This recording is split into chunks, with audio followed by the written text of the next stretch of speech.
Live from downtown Detroit, home of WDIV and Click on Detroit, Local 4 News at noon starts now. Major news for Detroit Lions fans. The Lions are getting ready to host fans inside of Ford Field, but there are some changes for season ticket holders. We'll break them all down for you. And taking a look outside this afternoon, we are in for another gorgeous day here in Metro Detroit. The question is, how long is this weather going to last? Meteorologist Brandon Rue is going to have a look at that as well. Good Friday afternoon to you. Thank you for joining us for Local 4 News at noon. I'm Evrod Cassimy. We are seeing a beautiful stretch of weather so far, and it looks like that's going to last, at least until tomorrow. Let's get out to Brandon. He joins us live now from Grosse Pointe Woods. Looks like a beautiful day out there, Brandon. The sun is shining. It is gorgeous. I mean, comfortable air, and very weather savvy folks here in Michigan know that these stretches can't last forever. But the good news is we've got another 2 days of really, really good stuff, including today and tomorrow. So let's get started and look into your weekend here as we see temperatures in the middle 70s for most. Metro Airport is reporting 78 degrees, but it's 75 Port Huron after a morning that dipped into the 40s up north.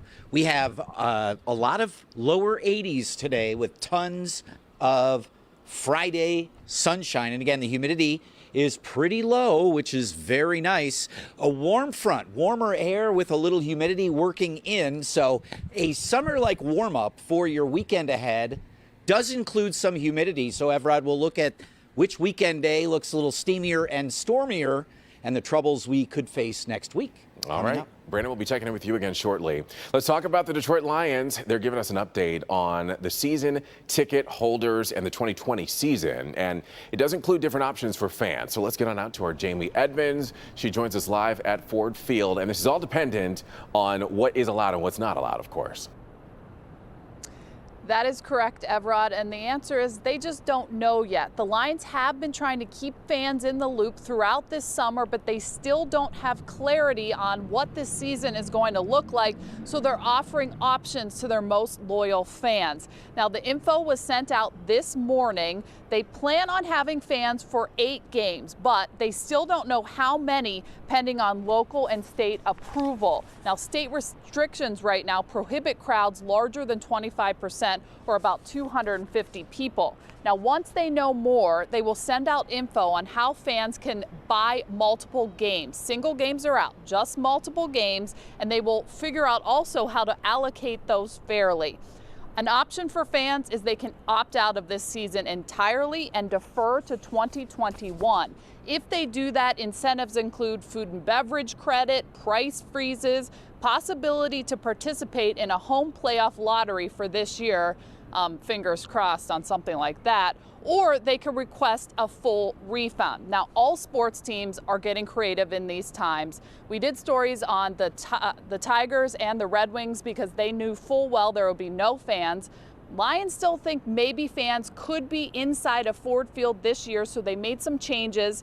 You know, there's plexiglass when there's point of sale, there's hand sanitizing stations. Everyone has to have masks, and get this, no tailgating around here, which is a biggie for a lot of people. So I'm trying to get in touch with some Lions fans, get their, what they think of all of this, and we will talk about that at 5 o'clock. But I know a photographer I'm looking at him who loves to tailgate. He doesn't like that last one, Evrod. Yeah, a lot of people aren't going to like that last one. But here's the thing. If we can get fans in the seats, it's kind of like an even trade-off there. So we'll have to wait and see. But we know you'll be talking to some of those Lions fans. We're looking forward to hearing what they have to say about everything. It'd be nice to see fans in the seats. All right, Jamie, thank you. But let's keep you updated on the latest on the coronavirus here in Michigan. The state is reporting 722 new cases of the virus and an additional 26 deaths. However, 17 of those deaths came from previous days after a review of vital records. In other coronavirus headlines, the Lansing School District is canceling all fall sports and extracurricular activities because of concerns over COVID-19. Meanwhile, Governor Gretchen Whitmer is extending her mask requirement to include children at daycare and camps. She says the move move is necessary. She believes it's necessary due to recent outbreaks and evidence that young children do contribute to the spread of the coronavirus. Meanwhile, MGM Grand Casino has opened its doors after being shut down for months. Now, there is a 15% capacity limit inside of casinos, and the casino says that there are additional safety measures in place, including temperature checks to be let in, social distancing, and there is also a smoking ban inside. And as of now, all 3 of Detroit's casinos have since reopened. They were allowed to open after an executive order from Governor Whitmer. There is no word yet on her order in terms of whether or not schools should successfully reopen.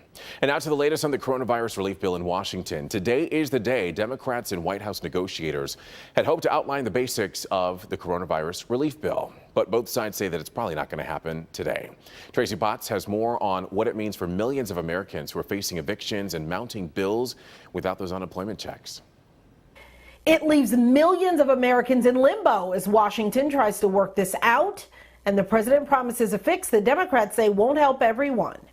Unemployment fell to 10.2% last month, and job growth slowed to 1.8 million, underscoring what Americans already know. The country needs a financial bailout, but talks have stalled in Washington. Coronavirus relief in jeopardy. It's most unfortunate. We're still a considerable amount apart. Instead of waiting it out in Washington, some senators have already headed home. We are willing to do a smaller deal. When they said a skinny proposal, it was anorexic. With no deal, President Trump is expected to issue executive orders today to temporarily restore federal unemployment checks, halt evictions, suspend student loan payments, and defer payroll taxes. An executive order will leave millions of people out.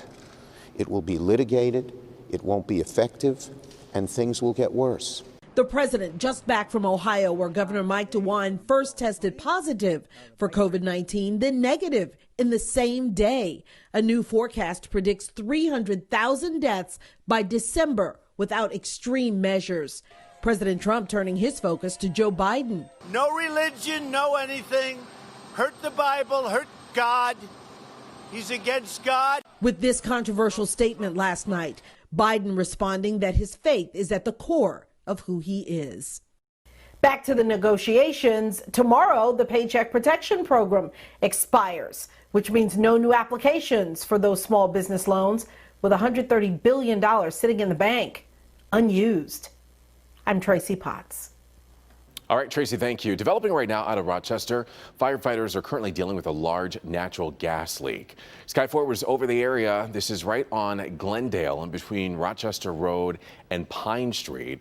Police are asking people to avoid the area at all costs right now, but there's no word on what caused that leak.